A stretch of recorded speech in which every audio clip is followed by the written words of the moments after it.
Hey everyone, so this is part 2 of me talking about my experience, history, whatever, with emotional eating. So if you missed part 1 that came out yesterday, go ahead and click the card up here and you can watch that and then come back to this video.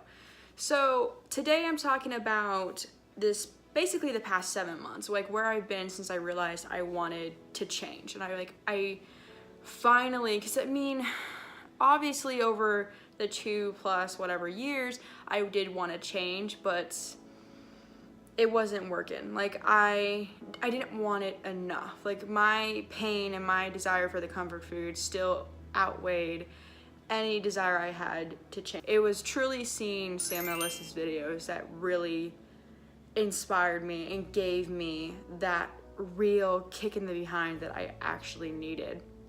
So huge thank you to them if they ever actually see this. And so with this, I finally accepted my sexuality for myself. And that was the biggest turning point in my emotional health, because through that I gave myself the freedom to guide this huge part of me out of the closet and just to become like one. Like I became like a complete person. I also don't want to do you a disservice by leaving out the fact that I did start seeing a therapist in January of 2017, and she was monumental in helping me grow and heal as a person. She helped lead me in the right direction when it came to like having a support group around me and validating where I was in life. And so I decided to kind of like pretty much all of this very early March, and then I had my birthday weekend, March 10th through the 12th, 2017. This was after it all, but still I was in this place in life where there's nothing positive I could say about myself. I was just so broken and battered down from different circumstances in life. I didn't think I was a good friend. I didn't think I was like a really good person. I didn't have any hope for the future. I didn't really see much point in living.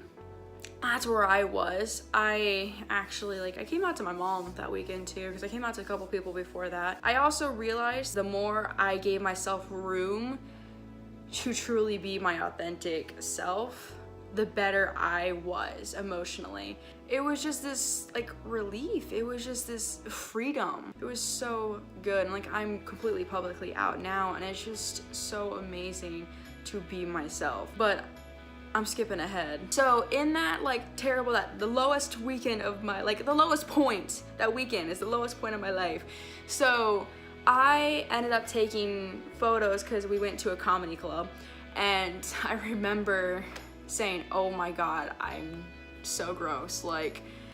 I now have a photo to compare for my transformations. So I started to eat healthier meals. I started to go into the gym more. And after 3 months, I took this photo.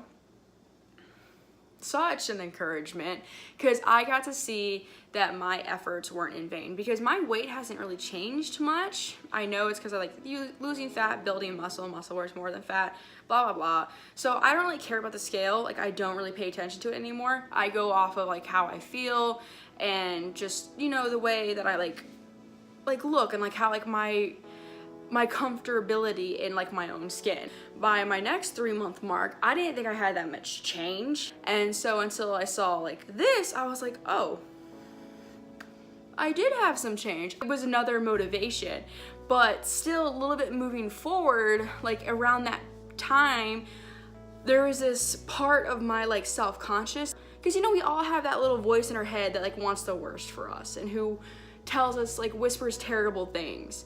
Or maybe intrusive thoughts aren't for everyone. Do everybody have intrusive thoughts? I don't know.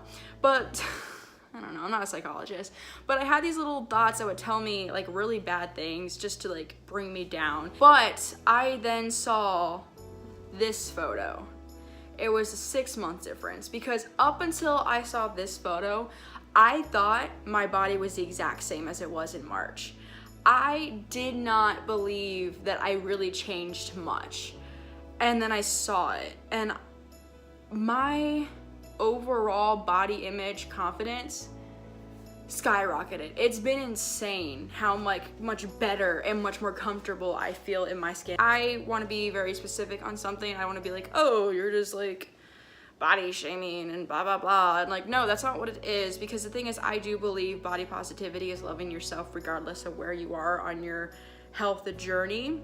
It wasn't the weight, it wasn't the stretch marks, it wasn't that got me so disgusted and down.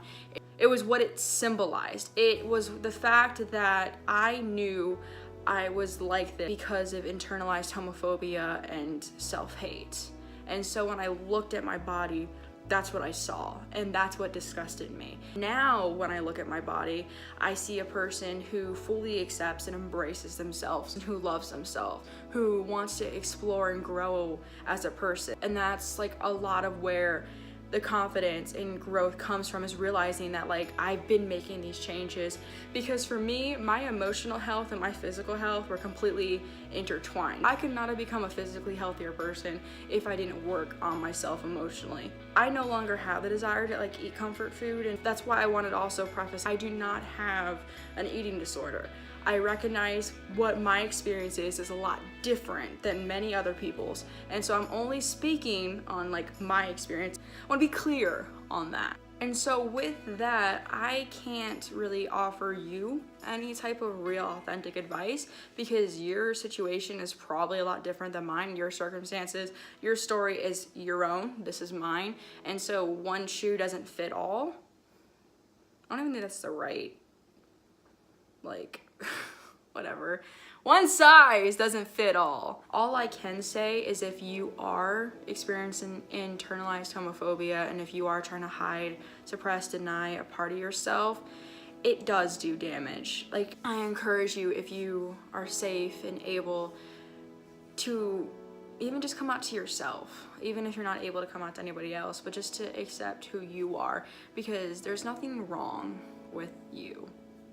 Like, you have worth, you are special, you are loved. It's not wrong, it's not gross, it's not any of that. Like, you are so special. For me, also, seeing a therapist, maybe that's something you would want to consider. And if you're able to, you can afford it. There's no shame in seeing a therapist and working on your mental health. Like, it's so important. There are mental illnesses, there's trauma. All I can say, like, leaving final thoughts, is it's okay to not be okay. It's a process. It takes time. Healing, growth takes time. You know, I've come to a point where I am an emotionally healthy person now, and I've been improving my physical health. Like, I don't know if I would really call myself a physically healthy person, because, you know, I still don't eat the greatest all the time.